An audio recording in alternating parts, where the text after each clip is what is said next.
Well, hi there, Internet. My name's Court, and you've got courtside seats for my review of 12 Strong. Let's do it.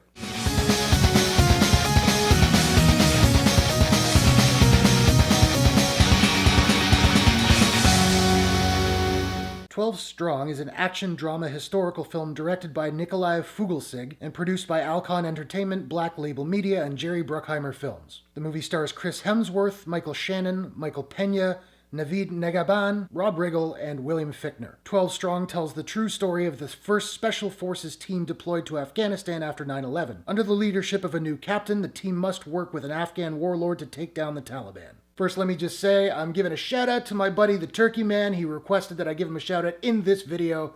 So there it is, my friend. Hope you enjoy. I was a little concerned going into this movie because, first off, January releases, not usually terribly good movies. Also, this movie didn't come out on the Thursday evening. Most movies come out on Thursday evenings. They pushed this one to the Friday, and I didn't see a lot of reviews ahead of the release. So I don't know, maybe there was an embargo. Individually, these are not all necessarily big things, but all together, that's pretty big red flag. You know what? This movie was pretty darn good. Let's talk about the acting first. Shannon is not evil in this movie. That's cool. That's novel. Shannon and Pena both do a really good job in this film. Navid Negahban, who plays the warlord, is really, really solid, despite the fact that his character occasionally kind of feels like sort of an Afghan Yoda, dispensing wisdom. Chris Hemsworth really does a great job in this film, particularly in a more dramatic role than I'm used to seeing him in. You know, I know him from the Marvel movies and Ghostbusters. I haven't seen Rush. I hear he's really good in that. Haven't seen it yet. But he does a really good job. My only problem with his performance was his accent is a little inconsistent. You can hear the Australian sneaking in here and there, but it's really not too bad. He also plays the captain of this squad, and this was surprisingly distracting for me. But throughout the movie, all the characters call him Cap when he's clearly Thor. Seriously though, nobody calls him Captain. They all call him Cap. It's like, come on, filmmakers. You know he's Thor. Anyway, I'm joking. Let's move on. The action is very intense. It's very well shot. The director finds a really good line between shaky cam. I know most of us really don't like shaky cam, but sometimes it does really give you a feeling of chaos, and war is presumably very chaotic.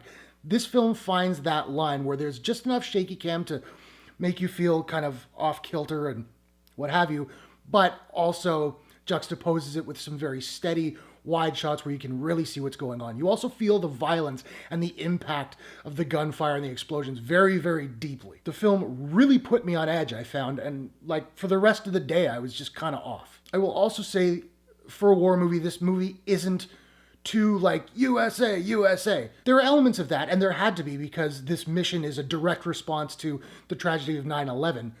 So it's in there, but you know, some war films are so rah, rah, rah that they almost come across as like propaganda.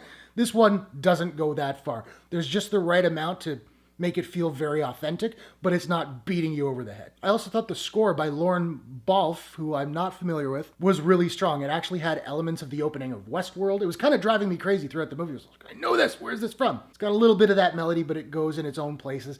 It's very strong, it's very powerful, and it really draws you in. Let's talk about some negatives. It's not a perfect movie. I found I didn't get terribly emotionally invested in the characters. The movie just didn't quite get me there. There is also some very cheesy, very cliche dialogue. Where are we going? Home.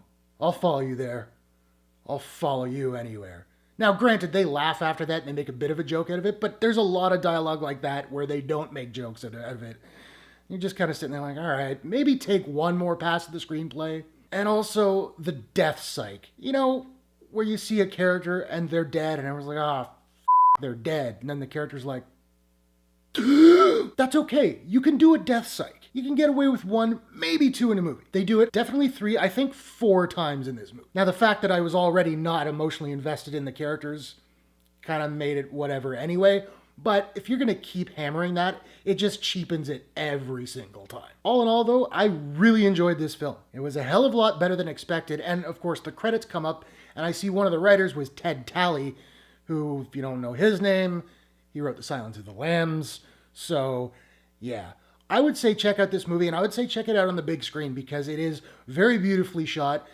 The violent scenes, even just the landscapes of the desert, really cool to see on a really big screen. Now, I don't have a proprietary rating system as of yet, so I'm just trying to figure out what I'm going to give 12 Strong. And I think I'm going to give 12 Strong a Hi, Janet, I stand here where just moments ago the Avengers claimed victory over Ultron's forces. Joining me, if I can get him over here, is the mighty Thor. Hey, Thor! Thor, can we talk to you for a second? We are the champions, my friend. Out of 10. So now I want to know, have you seen 12 Strong? What did you think about it? What's your favorite war movie of all time? Whatever your thoughts, hit the comments below. Let's discuss. If you enjoyed this review, please smash that like button and give it a share if you really enjoyed it. And hey, why not take a second, do me a favor, click subscribe to my channel for more movie reviews, trailer reactions, entertainment news, all that good stuff. If you'd like to do so, you can click the Courtshake logo at the bottom right of your screen. Thanks very much for watching. I'll see you guys in the next one. Take care.